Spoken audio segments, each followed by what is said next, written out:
Support comes from Gemma, architects, planners, and designers seeking to bring joy to their clients and communities. Details at gemastl.com.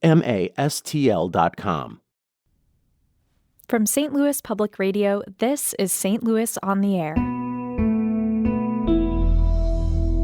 I'm Kate Grumke in for Elaine Shaw.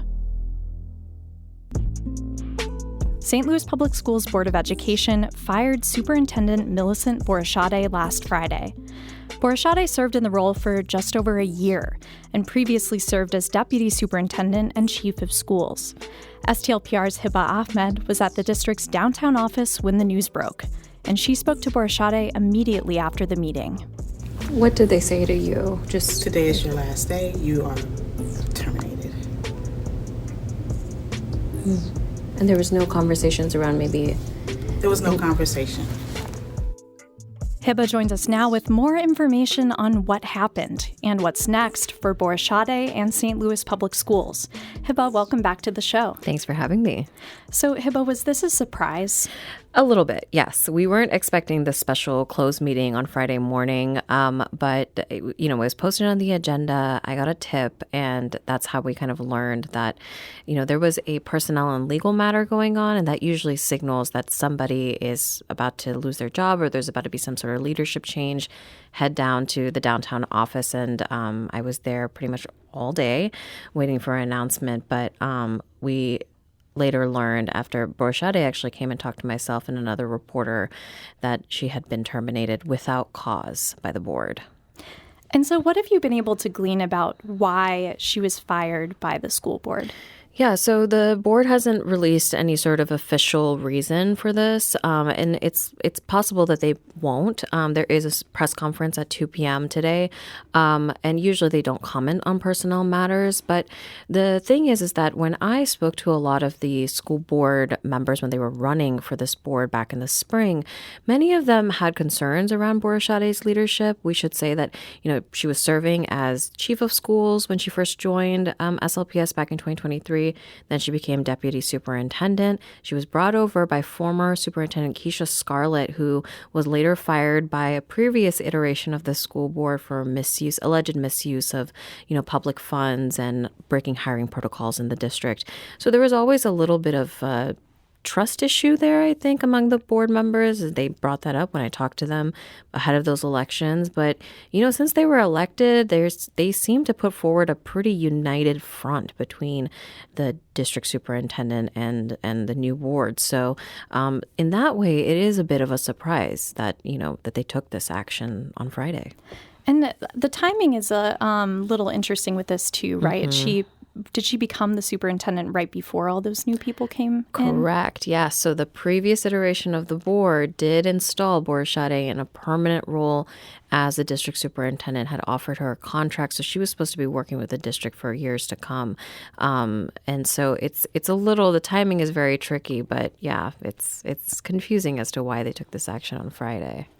And what do we know about how board members felt about this? Were they united in this decision to fire Borishade? Yeah, so as we know right now, is that the board voted 6-0 to fire Borishade. However, board member Ben Conover got in touch with me on Friday after the board vote to share that he says that the board president, Karen Collins Adams, and board vice president, Emily Hubbard, intentionally delayed the vote so that he couldn't be there to vote against the board's decision to fire Borishade. So he would have been the one person who would have voted against her being fired.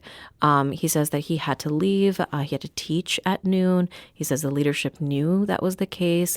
When I asked Hubbard for comment, she denied Conover's claims, and President Collins Adams couldn't be reached for comment at the time. So who is going to be leading St. Louis Public Schools for the foreseeable future? Yeah, so that's Myra Berry. She is now the interim superintendent. She's actually the person who's going to be speaking at the press conference at 2 o'clock. But, she's been with the district for over 2 decades. Most recently, she was serving as the interim chief of human resources. She's been a special education teacher. She's been a the person who teaches, trains a lot of the teachers in the school district. So she's, been in St. Louis for a long time, which is I will say, is a change compared to the leadership the district has seen over the last couple of years. Again, Scarlett was not from St. Louis, and Borishade is also not from St. Louis. And is there something that we might be able to learn from what past interim SLPS superintendent appointments have been? The district has gone through a lot of leadership turnover just in the last few years. I think this will now be the 5th superintendent for the district since former Superintendent Calvin Adams retired in 2022. Usually what we've seen with interim roles is that they will sometimes go for the permanent position if the school board opens it up for like a national or regional search. But in this case, for example, in Borishade, they decided that, she's been doing a good job, and we wanted to just go ahead and move forward and install her as a permanent leader. I remember at the time, former school board member Matt Davis said that, we knew that she was running the school district behind the scenes when Scarlett was the leader of the district. So they felt really confident in her leadership at the time, and that's why they moved forward with having her as a superintendent. But according to a statement released by the district on Friday, it does seem like the board is going to move forward with some sort of search. I don't know if it's going to be regional or national, but that's something that maybe they'll share in the presserette too. And I want to talk about the context for St. Louis Public Schools that this firing is taking place in. So before this happened on Friday, you were preparing for a very different story today. So tell me what else is going on in the district. So the district is readying itself to possibly close schools. So this is a conversation that has been happening for years at this point. But the district, released a preliminary report in July that suggested closing over half of the district's schools. So that would be a really major consolidation for, this major American, public school system, right? So there was supposed to be a session this evening to restart some of the conversations about school closures to help inform the community about what the district is trying to do, the next steps. But that was also canceled on Friday. So we don't really know when those sessions are going to restart. We really don't know when the district is going to begin. Originally, the proposal was to close schools beginning next school year. But I'm not exactly sure where we stand with that timeline. Yeah, that's a lot to do at once for a school district. Yeah, absolutely. And in the less than 3 years since Calvin Adams' retirement, that was December 2022, Myra Berry now becomes the 4th superintendent to lead the district. What do you think that says about what's going on in this school district? It's a school district that has faced a lot of leadership turnover in recent years, but it is a school district that is dealing with a lot of the pressures that many school districts are dealing with across our region, but even the nation. We have the challenge of declining student enrollment due to dropping child birth rates, a lot of migration that happens within our region. A lot of families will take their kids once they're about school age out to the county or even out to St. Charles County. There are always kind of these bigger national pressures around, what is the future of public education in this country with the expansion of charter schools or funding for charter schools or funding for private school vouchers. So there, this district is not, immune to a lot of those pressures. But it is still a school district where learning is happening. Teachers continue to show up for their kids and families show up for their kids. And but it's concerning to see that the turnover in leadership, carries on. So what are the major questions that you want answers to in the next few days? Oh, yeah. So I would love to know why Borishade was fired without cause.